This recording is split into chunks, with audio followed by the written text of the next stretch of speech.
bienvenidos. Nuevo capítulo de Hablemos de Justicia, este programa del canal de televisión del Poder Judicial que busca conversar, dialogar y conocer puntos de vista sobre temas ciudadanos. En este capítulo hablaremos de la sensación de corrupción que hay en nuestro país. Les presento a los invitados de esta jornada. Mauricio Olave, juez del Cuarto Tribunal de Justicia de Santiago. Mauricio, muchas gracias por estar acá. Gracias a ti por invitarme. Daniel Martorell, abogado, consejero del Consejo de Defensa del Estado. Abogado también, bienvenido. Gracias por la invitación. Y Manuel Antonio Garretón, Premio Nacional de Humanidades y Ciencias Sociales, licenciado en Sociología y también doctorado en París y profesor del Departamento de Sociología de la Universidad de Chile. Muchas gracias. ¿Qué duda cabe que los últimos casos que se han judicializado en nuestro país, que tienen relación con política, dinero, empresas, tributos, ha puesto sobre la mesa algunos conceptos que queremos tratar en este capítulo? Los invito a ver una nota introductoria y comenzamos con el diálogo.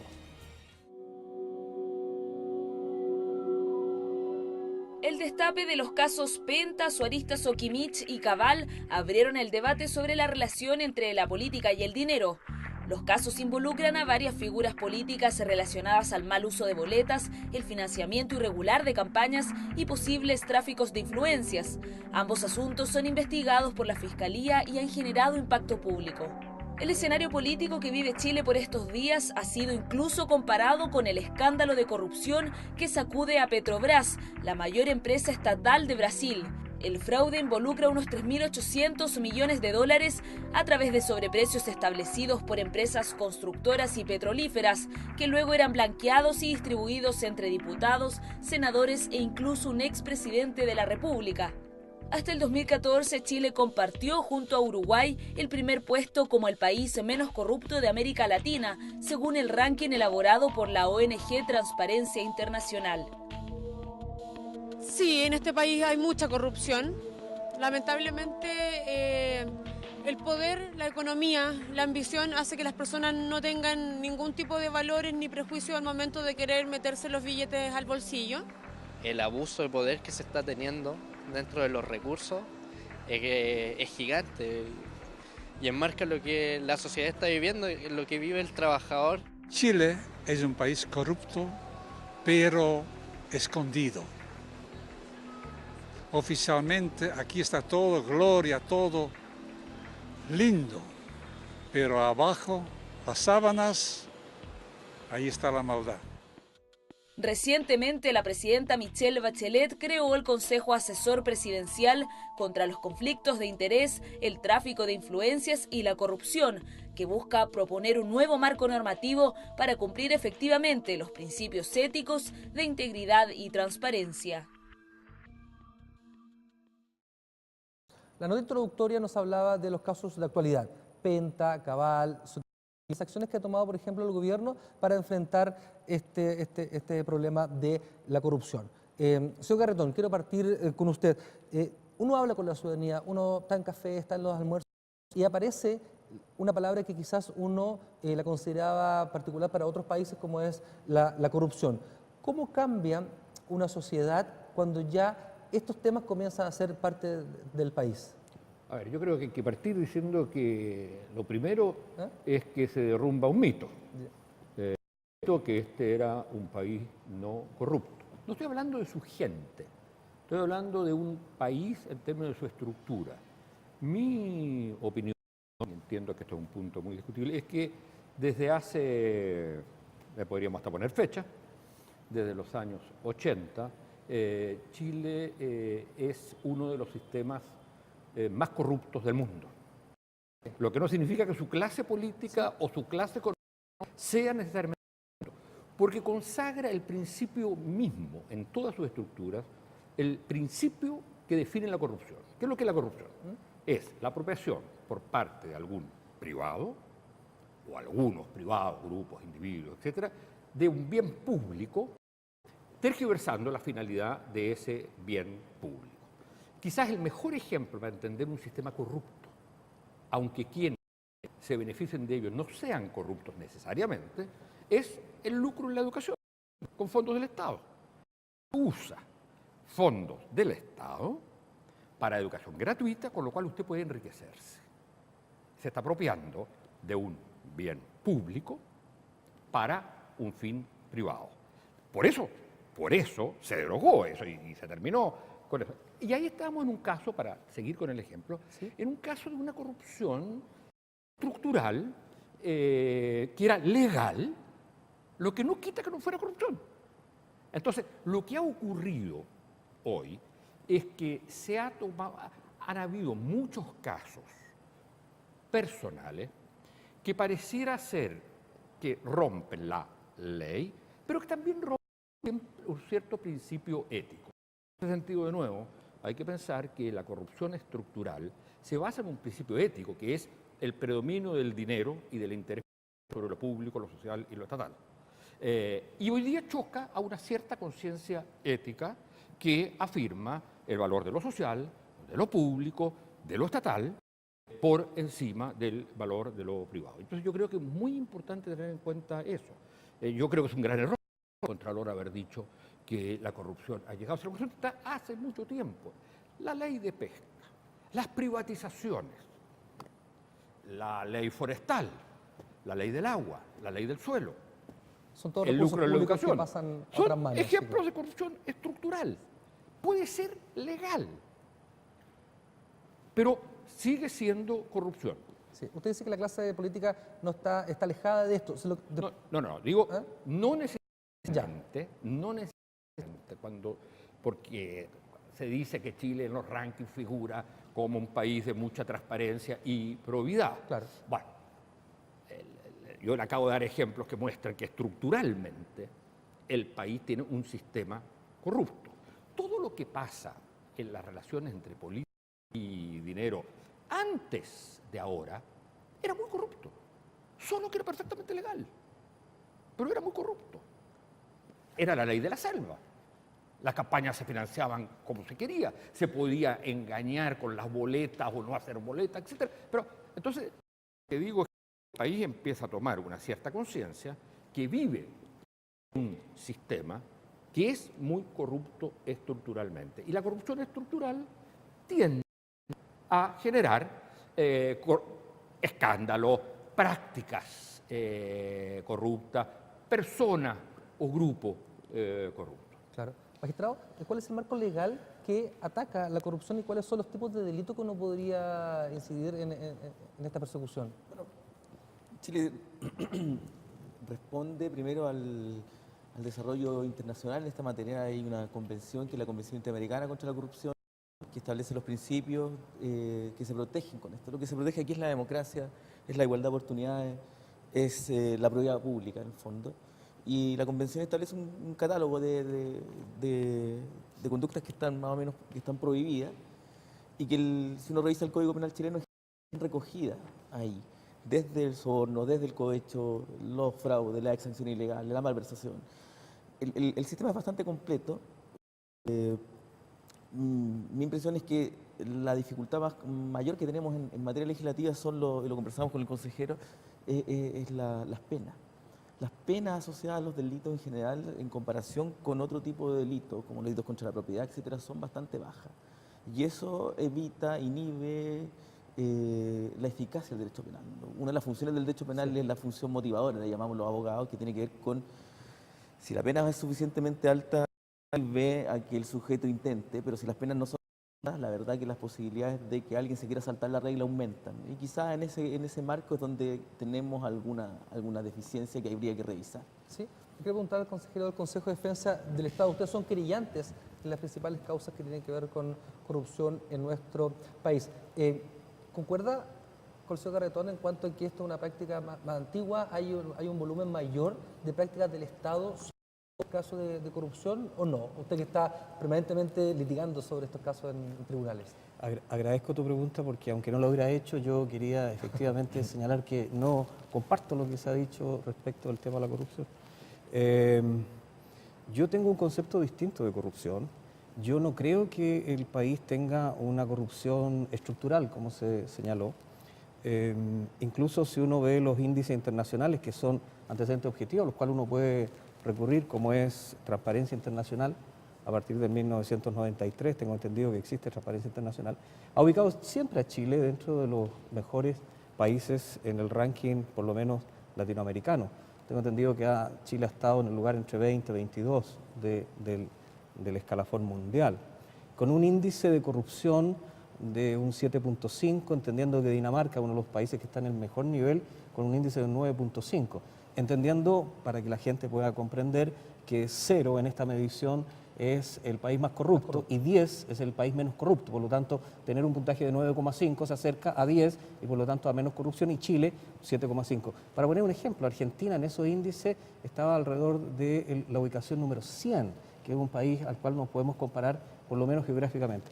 Por lo tanto, yo no creo en eso. Yo creo que, y tampoco creo que la corrupción haya llegado, dicho por algunas autoridades públicas.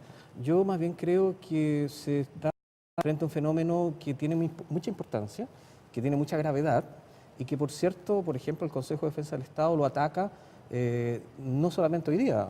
Desde que existe el Consejo de Defensa del Estado ha sido una labor primordial atacar los casos de corrupción y lo vamos a seguir haciendo siempre. A nadie se le ocurrió poner como corrupción que la gente se enriquezca con las platas del Estado en el sistema educacional. En un mundo, por eso no está en el ranking. Ponga usted ese solo indicador y el país le va a bajar de los 9,5, de los 6,5, que se dice aquí, a 1 o 2. Pero le voy a ser más radical en eso.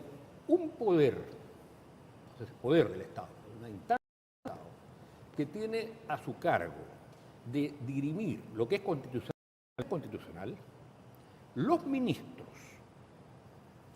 el ser ministro es un bien público. Los ministros se nombran a través de un intercambio de favores. Yo voto por ti, tú votas por mí, no vamos a audiencia, nada, nos ponemos de acuerdo. Ese intercambio de favores es la esencia de la corrupción. Intercambio de favores privados respecto de un bien público. Entonces, el sistema de nombramiento, cómo funciona el Tribunal Constitucional, es corrupto. No digo que los miembros del Tribunal Constitucional sean corruptos, eso es otro problema. Sí. Quiero consultarle sobre las penas, sobre el ejemplo que determina, ¿cierto? ¿Cuáles son los principales delitos? Se hablaba del cohecho, si pudiéramos brevemente, y le doy la palabra a los dos abogados de este panel, ¿qué es el cohecho, qué es el soborno? ¿Cuándo un empleado público es parte de la corrupción? ¿Cuándo es un privado? Hay soborno cuando el particular le pide al funcionario público, le ofrece una dádiva, un bien, alguna especie de mueble, etcétera, con el objeto de que haga algo que no debe o que omita hacer algo. Se llama cohecho cuando es al revés, cuando el funcionario también ofrece. En ambos casos, la legislación todas las hipótesis de quién ofrece, si ofrecen los dos, si uno acepta, si el otro no. Está todo completo, el entramado durante los gobiernos democráticos, pero si usted mira las penas, al menos en el artículo 248, el 248 bis está en la escala más baja de los simples delitos. ¿Cuánto es eso? Presidio menor de su grado mínimo parte en 61 días y termina en 30 días. La mayoría de los funcionarios públicos por ley tienen que tener irreprochable conducta anterior, porque si no, no pueden ingresar al aparato administrativo del Estado. Entonces, muy probablemente las conductas no se cumplan nunca con cárcel, digamos. A eso nos referimos. Y claro, hay sanciones pecuniarias también, como el del tanto al duplo de lo que usted ha cohechado, etcétera. ¿Y se pierde el cargo? Sí, claro, no, se pierde el cargo. Sí. Eso es automáticamente. Sí. No siempre, hay casos en que también la violación es temporal. Yo creo, solamente para complementar lo que está diciendo su señoría, que también existe la figura del artículo 248 del Código Penal que se sanciona al funcionario público que cobra mayores derechos de lo que están asignados en relación al cargo. Porque cuando, la excepción ilegal. La excepción ilegal, porque cuando él describió, que es así, como él lo dice, describió la figura más bien porque un particular ofrece o entrega una cantidad de dinero, dádiva, a un funcionario público para que omita algo que debe hacer o infrinja los deberes del cargo. Entonces se tiende a creer que siempre detrás de ese acto de cohecho, lo que existe por parte del funcionario público es hacer algo indebido, por llamarlo. También existe la figura de cohecho, por eso que quiero complementarla, en orden a que el funcionario puede no hacer nada debido, pero si recibe una cantidad de dinero que va más allá de lo que le corresponde al cargo por parte de un particular, también se puede estar figurando una figura de cohecho. No es la que normalmente ocurre, porque normalmente ocurre es que efectivamente el particular ejerce una acción de soborno buscando alguna finalidad, y esa finalidad tiene por objeto que el funcionario público le dé una contraprestación ilícita, ya sea omitiendo algo que debió hacer o infringiendo los deberes del cargo. Pero quiero decirlo para que también se entienda que la entrega de una cantidad de dinero más allá de los derechos que están regulados en el cargo público por parte de un particular también podría configurar un delito de cohecho.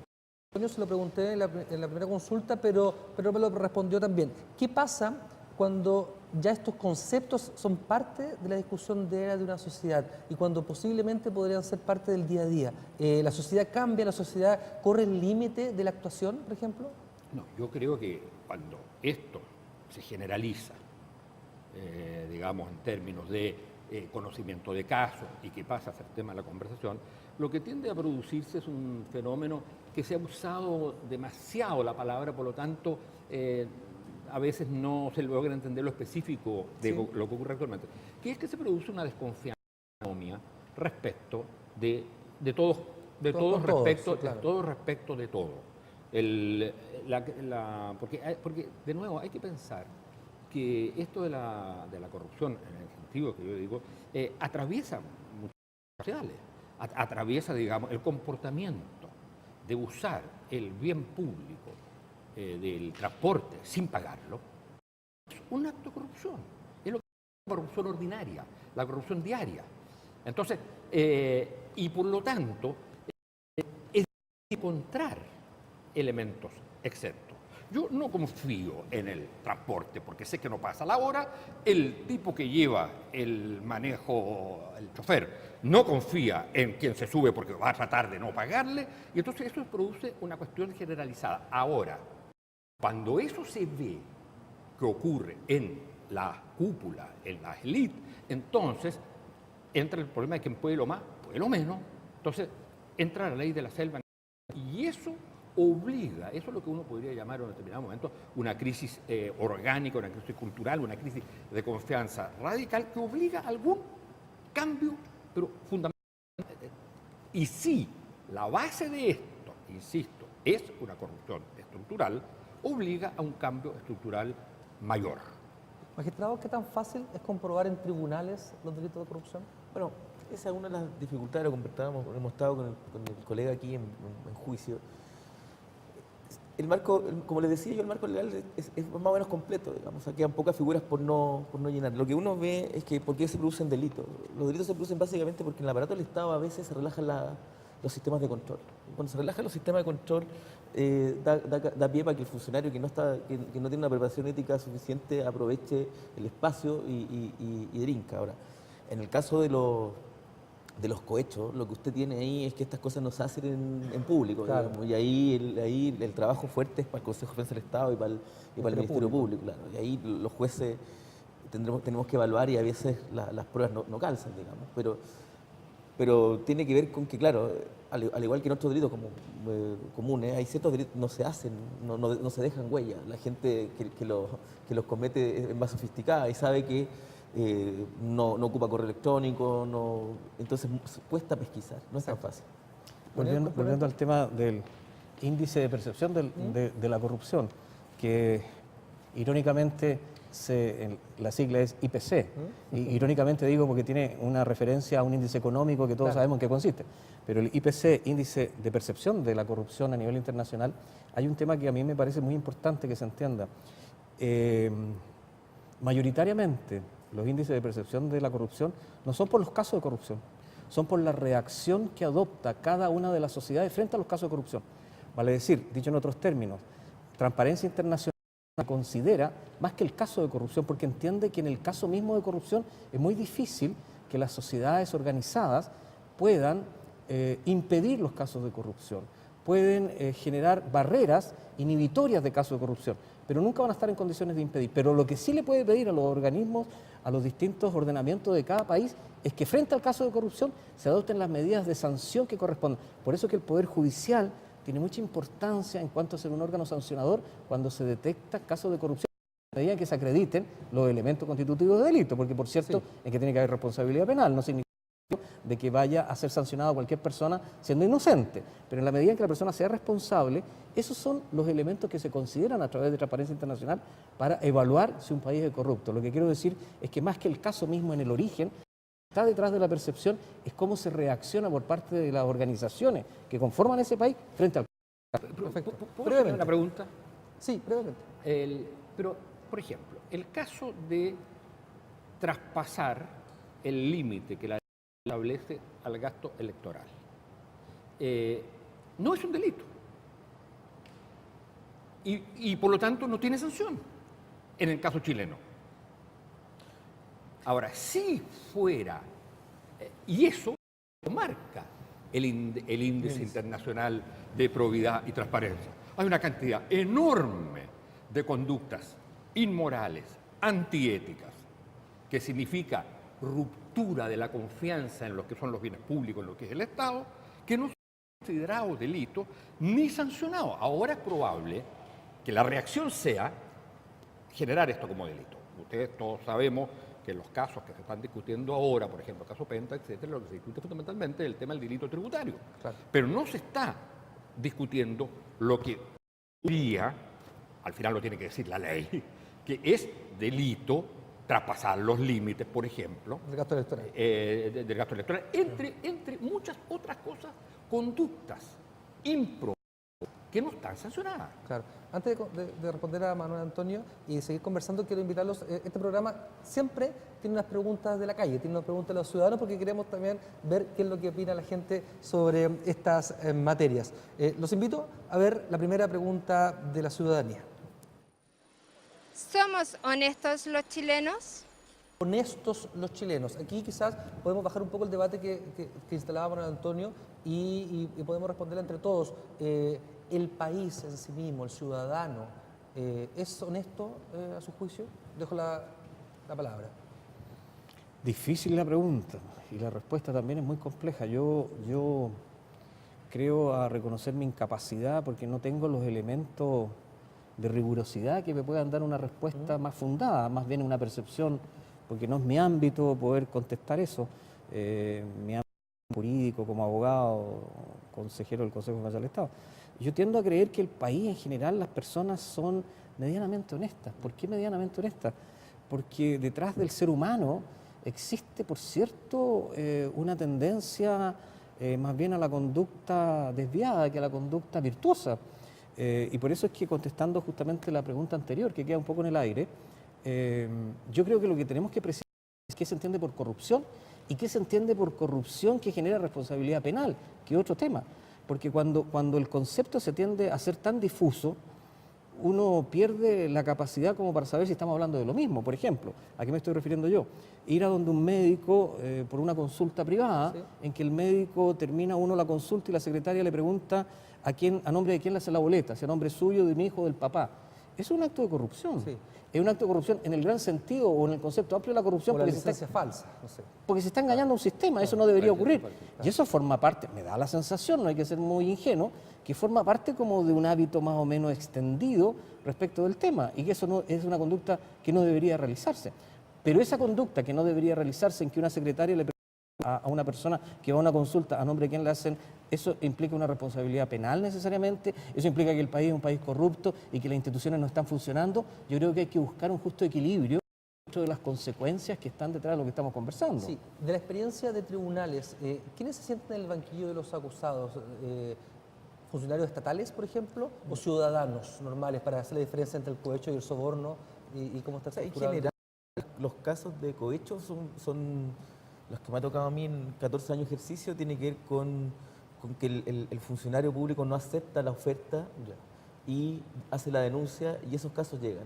El carabinero que el conductor le entrega un dinero de más, etcétera. Ese tipo de cosas son las que llegan normalmente, digamos. O sea, y ahí es el ciudadano, no el funcionario, digamos. Sí. Yo quiero rescatar lo que está diciendo, estamos escuchando de la República, que está diciendo que muchos de los casos durante sus 14 años, lo que le recibe como denuncia es que el funcionario público denuncia un acto de corrupción en particular. Qué importante lo que está diciendo alguien que tiene una experiencia empírica, porque yo me pregunto, en otros países que están muy cercanos a nosotros, un funcionario público que recibe el pago de alguna coima en la carretera, en fin, denuncia esa circunstancia o forma parte ya como del espíritu general en que la gente ya sabe que frente a la detención de un funcionario lo que debe hacerse ese conductor es ofrecer. Entonces, ¿estamos realmente frente a un país corrupto en que hoy día estemos en una situación absolutamente caótica? A mí me da la sensación que aquí acabamos de escuchar una opinión de alguien que recibe constantemente casos dentro del Poder Judicial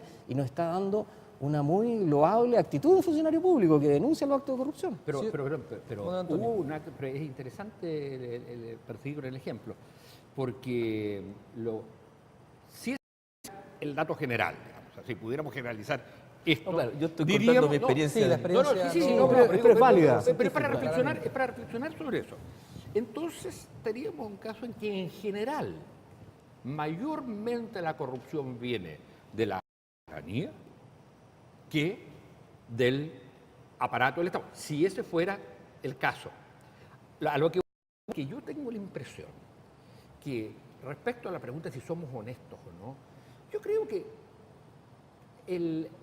una sociedad civil, una ciudadanía, normalmente es tan honesta o deshonesta como son sus élites dirigentes. Sí.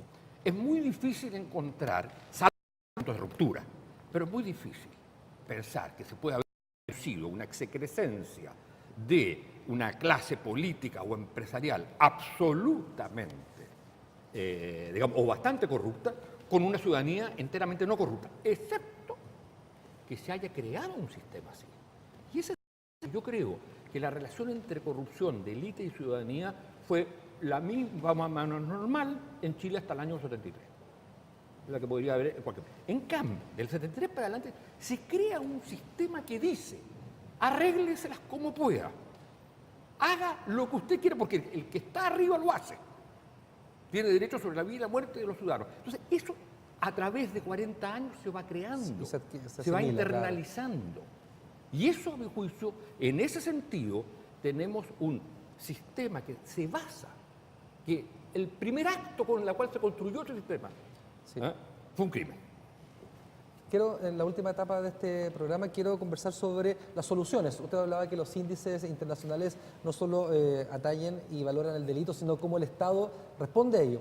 En estos días se formó una comisión que va a tratar de generar propuestas sobre este tema. La Presidenta de la República anunció proyectos de ley sobre sanciones para la relación entre política y dinero.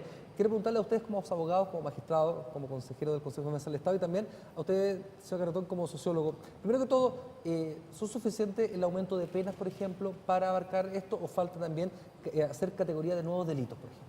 Yo creo que más allá de categoría de nuevos delitos, usted aumenta un poco las penas, mejore los sistemas de control dentro del aparato para evitar aquello.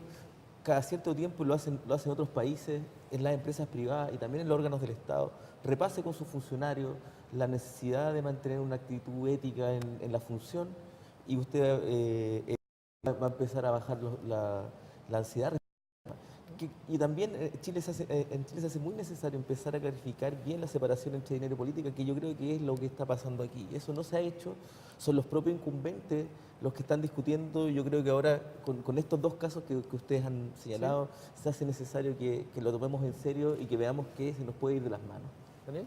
Yo tengo una concepción distinta respecto de si las penas pueden generar una prevención general, que dentro del derecho penal se establece. Yo no creo que la pena genere per se una prevención general. Yo creo que el aumento de la pena debe darse en estos delitos, no porque a través del aumento de la pena se genere una prevención general. Y eso es porque a mi entender, detrás de la comisión de un delito siempre el sujeto está en su mente pensando que no va a ser sorprendido. Por lo tanto, ese raciocinio de que no voy a cometer un delito porque tengo una pena asignada no es susceptible de ser aplicado en el delito. O sea, nadie comete un delito sabiendo con seguridad que lo van a sorprender. Por el contrario, el sujeto que comete un delito siempre tiene, salvo los delitos ocasionales, inmediatos, en que un sujeto reacciona instintivamente, pero el delito planificado, nadie tiene en la mente la posibilidad de ser sorprendido. Por ende, la capacidad que tiene la pena dentro del derecho penal de generar una prevención general, a mi juicio, es muy disminuida. Lo que no significa que los delitos, como dice el magistrado, no deban tener una pena superior, pero deben tener una pena superior y debemos aumentar y estudiar el catálogo de penas porque el bien jurídico protegido merece que tenga una pena superior, pero no por un asunto de prevención general, a mi juicio. Ahora, para terminar, yo creo que la comisión, yo por lo menos en lo personal, tengo mucha confianza en que la comisión que su señoría, que su excelencia, la Presidenta de la República, designó por los integrantes que tiene, yo creo que va a hacer un buen trabajo y va a ofrecer al país un camino de salida respecto de una crisis, porque independiente de considerar yo que el país no es un país corrupto y diferenciarme un poco de las opiniones que han señalado acá, yo no quiero tampoco minimizar el tema, que es un tema delicado, un tema grave y un tema respecto al cual hay que estar muy preocupado, como lo hace el Consejo de Defensa del Estado y lo ha hecho siempre. Bueno, Antonio, por último, le quiero apuntar al tema de las confianzas ciudadanas. Es la élite política la que está involucrada en estos casos, por eso tiene mayor quizás visibilización. Quiero preguntarle si con este actuar, comisiones, proyectos de ley, quizás leyes, la confianza entre la ciudadanía y los poderes se puede estructurar o no. Yo creo que lo planteado por la Presidenta y por la Comisión, a mí me tocó ir a dar una opinión respecto de la Comisión, a la Comisión. Yo creo que es un paso importante,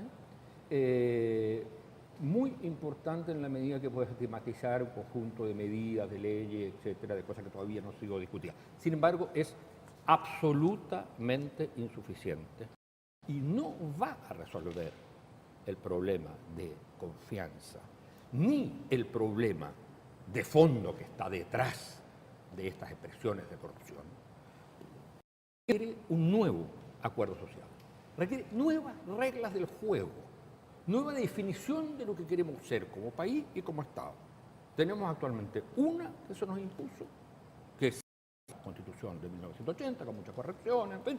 Entonces lo que uno dice, bueno, en este momento la solución no viene solo de los actores involucrados, por muy buena intención que tenga. Tiene que sacarla del campo de los actores y llevarla a un campo más amplio. Entonces, no tiene solución de fondo si no hay un nuevo acuerdo constitucional. Hablemos de justicia, una apuesta del canal de televisión del Poder Judicial, y hablamos durante este capítulo sobre la sensación de corrupción que hay en nuestro país. Quiero agradecer a los 3 invitados de esta jornada. Juez del Cuarto Tribunal de Justicia de Santiago, Daniel Martorell, abogado consejero del Consejo de Defensa del Estado, y también al sociólogo Antonio Garetón. A los 3, muchas gracias por esta participación y los invito a un próximo capítulo de Hablemos de Justicia. Muchas gracias a ustedes y muchas gracias. Muchas gracias.